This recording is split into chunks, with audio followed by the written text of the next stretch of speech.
হিন্দুদেরও তো একটা ধর্ম আছে, প্রত্যেকটা জাতির তো একটা ধর্ম আছে। আমরা জানি হিন্দুদের ধর্মের নাম সনাতন ধর্ম। আর এবার প্রত্যেক জাতির তো একটা ধর্ম আছে, আর এই ধর্মের মধ্যে ভালো মন্দ আছে, লেখা আছে, ধর্মের বইয়ের মধ্যে আছে। আমি আগে বিশ্বাস করতাম, এখন বিশ্বাস করি যে হিন্দুরার ধর্ম একদম মিথ্যা এবং মিথ্যার উপরে জন্ম তারা।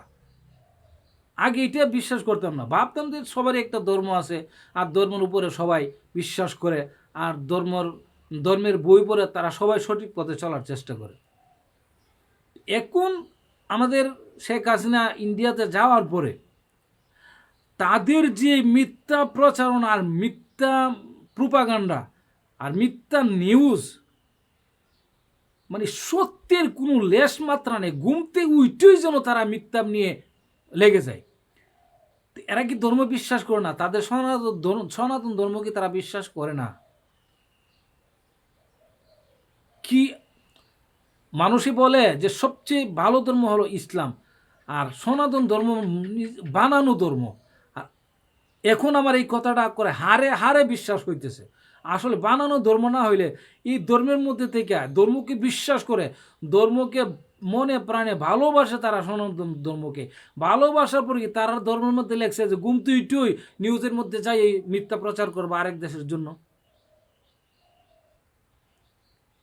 আর যারা ফেসবুক চালায়, ইউটিউব চালায়, জোয়ান ছেলে যুবক ছেলেরা, তারা যদি একটা করতো মুসলমান ধর্মের মধ্যে মিথ্যা বলে, কিন্তু সমাজের লোক, সামাজিক লোক, আমাদের বাংলায় বলে ববে সবের লোক, মানে সাধারণ কোনো মানুষ না, ফালতু আলতু ফালতু না, এমন লোকও মিডিয়ার সামনে আইসা মিথ্যা প্রচারণা কই ভারত মন্দিরের মধ্যে দর্শন করছে, দর্শন কইরা এই মানুষ মারছে, ওই ছবিটাকে উঠাইয়া বাংলাদেশের বলতেছে বাংলাদেশের মন্দিরে দর্শন করছে। এটা কি মিথ্যার ধর্মের মধ্যে জন্ম না? আর এই ধর্মটা কি, তাদের ধর্মটা কি সত্য? সত্য হইলে কি গুমতু ইটি বলা এইগুলা মানে সাহস পায় কি করে? আর এ যদি বিন্দু পরিমাণ আমরা বলি আমাদের ধর্মে বিন্দু পরিমাণ ইমান থাকে, তাহলে মিথ্যা কথা বলতে বই পা, আমি তো মরবো, আমি তো জান্নাতে জান্নাম বিশ্বাস করি, আমি মরার পরে এই মিথ্যার জন্য তো আমাকে জাহান্নামে জ্বলতে হবে। তারা যদি তাদের ধর্ম বিশ্বাস করে, তো এটা কি তাদের ভিতরে একটু ভয় আসে না যে মরার পরে তো আমাকে নরকে দিবে? আর আসলে তারা উপরে উপরে এগুলা স্বর্গ নর্গ বিশ্বাস করে, অন্তরে তাদের কিচ্ছু না যদি থাকতো, গুমতিটি এইভাবে মিথ্যা প্রচারণা মিথ্যা মানে নিউজ নিয়ে বড় বড় লোক আইসা দাঁড়ায় মিথ্যা প্রচার করতো না। আর সত্যগুলা তো বলোই না।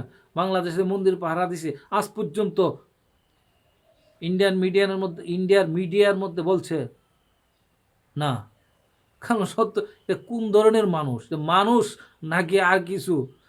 এখন আমি বিশ্বাস করি যে আসলে এই যে তারা ধর্ম সনাতন, এটা মিথ্যার উপর জন্মই, আর যার কারণে তারা মিথ্যাটা বলতে কোনো দ্বিধাবোধ করে না, কিন্তু এটি মিথ্যা বলা শুরু করে। তাদের মনে বাধাই দেয় না যে এই কথাগুলো যে বলবো, আচ্ছা এখন না আমি বলে সেরেই ফেলবো, আমি তো মরবো, মরার পর তো আমাদের স্বর্গ নর্গ আছে, আমরা যেমন বলি জান্নাত বেহেশত আছে, তাদেরও তো আছে, তারা তো বিশ্বাস করে এটা। আজ পর্যন্ত দেখছেন আমাদের কোনো মসজিদের ভিতরে নির্যাতন হইতে কোনো মহিলা তো মসজিদ, আমি একজন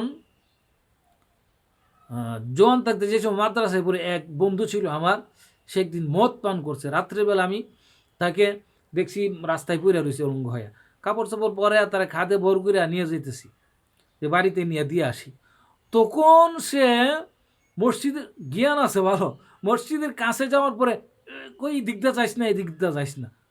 আমি কি কেরে কই এখানে মসজিদ, মসজিদ কি হয়েছে, আমার শরীর তো না পাক, আমি তো মদ খাইছি, এখান থেকে যাইস না, পাপ হবে। মদ খাওয়া পাপ, কিন্তু মসজিদটাকে আমাদের যারা জীবনে নামাজ পড়ে না, মসজিদে আসেও না, তারাও মসজিদটাকে আবাদত গাড়টাকে আবাদতের জায়গাটাকে আল্লাহকে এমন ভয় করে, আর মন্দিরের ভিতরেও দর্শন করে। তোরা তো কে ধর্ম আর ধর্ম, তাদের ধর্ম নাম সনাতন। এগুলো এখন আর আমার বিশ্বাস হয় না, এই নিউজগুলো দেখা আমার বিশ্বাস উঠে গেছে আসলে এটা আসলেই বানানো ধর্ম, এটা আসলে কোনো সত্য ধর্মই না, মিথ্যার উপরে তারা জন্মই, যার কারণে গুমতুইটি মিথ্যা প্রচারণা শুরু করে দেয়।